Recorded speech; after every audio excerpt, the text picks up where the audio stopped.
Good morning, everybody. Welcome to my live in the Intimacy of Race Facebook group. My name is Eva Medilek, and I actually developed this group and started this group to help white-bodied people get proficient, learn skills, be aware of the history that has affected and kept minoritized groups down in the world, and actually learn ways that you can make a difference in your own life, and to how to bring awareness to the plight and the voices of underserved communities.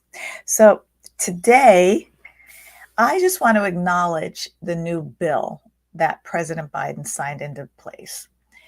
And he signed a bill just a couple days ago. What's today, April 1st?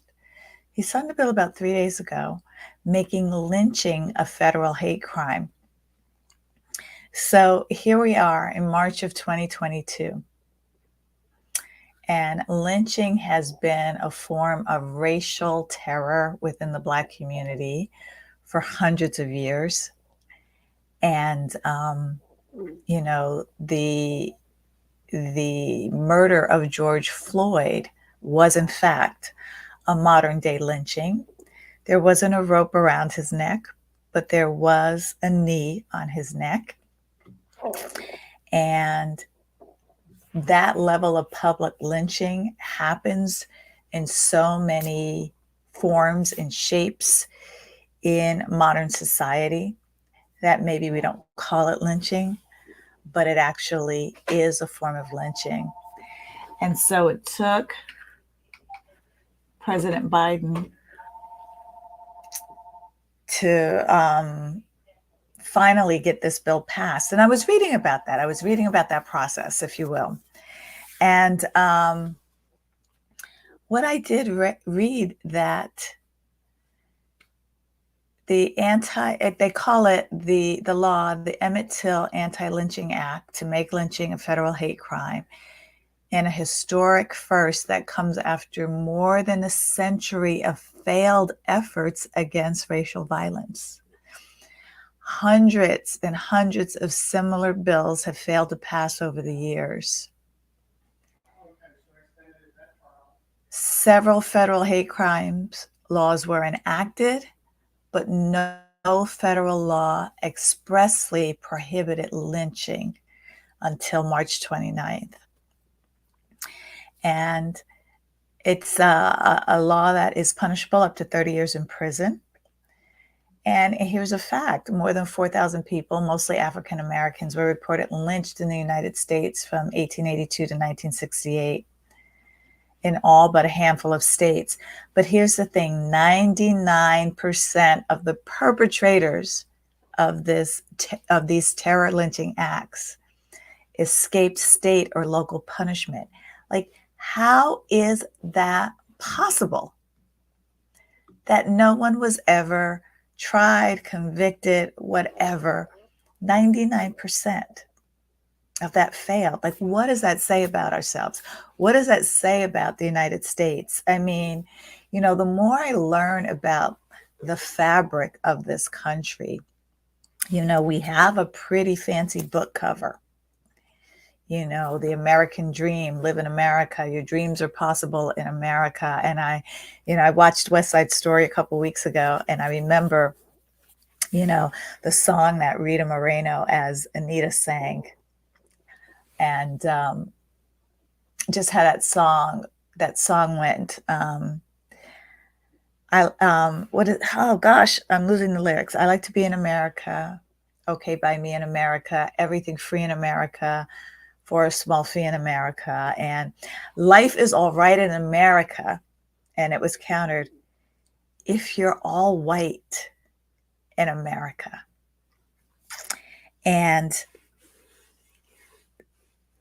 I remember hearing that in the 60s. And it resonated then. I mean, West Side Story was what, 1960, 1961, the original one? Started in the late 50s. And then here we are in America today, 2022, experiencing the same thing. Not much has changed. Now, I'm not saying nothing has changed, but when you look at the fabric, the bones, the DNA, and the makeup of America today, this is a part of the fabric of our nation. And I was speaking to someone really powerful the other day about, um, you know, uh, Black and brown people have this ancestral grief and trauma in their DNA, but white body people have ancestral, are carrying an ancestral burden as well. And, they grew up in homes, maybe it wasn't your family, maybe your family was standing shoulder to shoulder with the Black community in the civil rights movement and before, because there were accomplices and allies back in those days, for sure.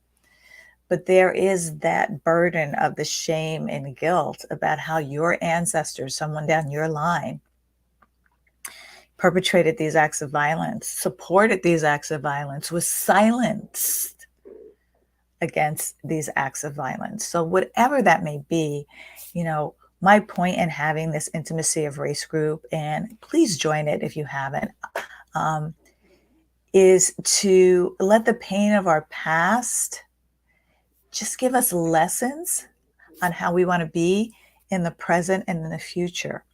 That pain of our past doesn't have to stop us, doesn't have to silence us, doesn't have to keep us from doing better once we know better. And it's important to know better. It's important to be better, to do better so that we can all have better. And so it starts with the education, it starts with the knowing, it starts with actually skilling up.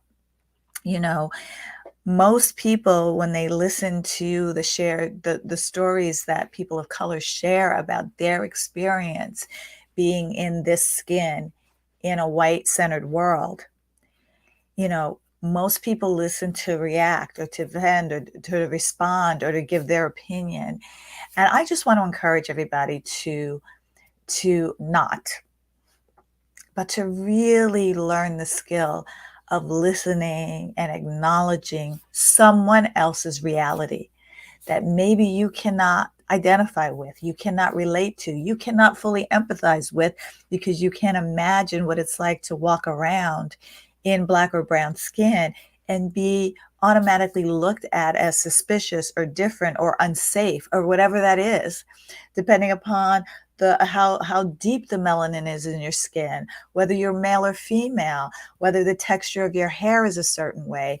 All of these things um, that we walk around with in Black and brown bodies, we've got to be on the lookout. We walk around, initially on the defensive, looking out for attacks because of this history of terror and terror lynchings. I remember my dad always said to me, growing up, don't say anything, don't say anything. And he always said that in reference to someone white. It was always an underlying tone in at least my household, and I can probably safely say a lot of households of color, is you don't want to make white people uncomfortable. Don't say anything, let it go. So we always grew up with this sense of an armor or a barrier, a thick skin of resilience. Because if we really acted out our pain, our trauma, our hurt, our emotions, our feelings, and offended a person of color, we could literally be lynched, whatever form that lynching takes. I share in this group daily incidents of racial terror lynchings, and you look at the reasons why. Because they made a white person uncomfortable. They said something to a white person that a white person didn't like. They didn't, give a white person information they were asked for. They disrespected a white bodied person, and that got people killed. And then the fact that 99% of the people who did those acts of violence were not prosecuted or convicted if they were prosecuted. What does that say to you about this country? What does that say to you about how these children saw this behavior and the effects of that generational behavior and attitude and feelings and beliefs are still in a lot of white-bodied people today. And so, what can we do as individuals to interrupt that cycle, to change the narrative, to change the emotion around that, to change the um, the privilege and superiority, or to use our privilege to be an advocate, an ally, an accomplice to making it right, to making it different, to making it better, to being better, so that we can do better and have better. So that's the thought I want to put in your mind today. If you haven't gotten my book yet, The Intimacy of Race, please pick up a copy. It makes doing this work not weird or uncomfortable when you read just the little things that you can do that can make a huge difference for people in underserved communities. So I'll put the link. I'll send you a personal autographed copy. So I'll put the link in the chat. It's you can go on my website, evamedilek.com, and get it as well. The Intimacy of Race book. And it's also available on Amazon. But I encourage you to, oh, why didn't it show up in that link? I encourage you to really keep what's happening, the bills that are passed, the bills that aren't passed, the restrictions that are trying to set us back to the days when superiority and supremacy was protected. Keep that work in the forefront of your mind and really know that you have the power to take action by your knowledge, your actions, your deeds, your vote to make sure that the history of this country that we live in the United States, and I know Canada, you got your issues too, and a lot of other areas around the world. I'm speaking specifically to the United States because that's where I live, that's where I was born, that's where I was raised, and my many generations of my family are Native Americans, and don't be in a space of silence and complacency because it doesn't directly affect you. And I'm asking you this from the bottom of my heart. So thank you. Thank you for listening. Thank you for commenting. You know, when you watch this, please comment on. I want to hear what comes up for you in this conversation. So it's really important to be engaged in it. And you know, if you want to learn more about how you can bring more cultural intelligence and inclusive intelligence into your life and into your work and into who you are being in the world, feel free to reach out to me. Go to talkwitheva.com. I am so happy to see how I can support you personally in your own personal life as well. So thanks for listening, guys. I will talk to you soon. Next Friday. Bye.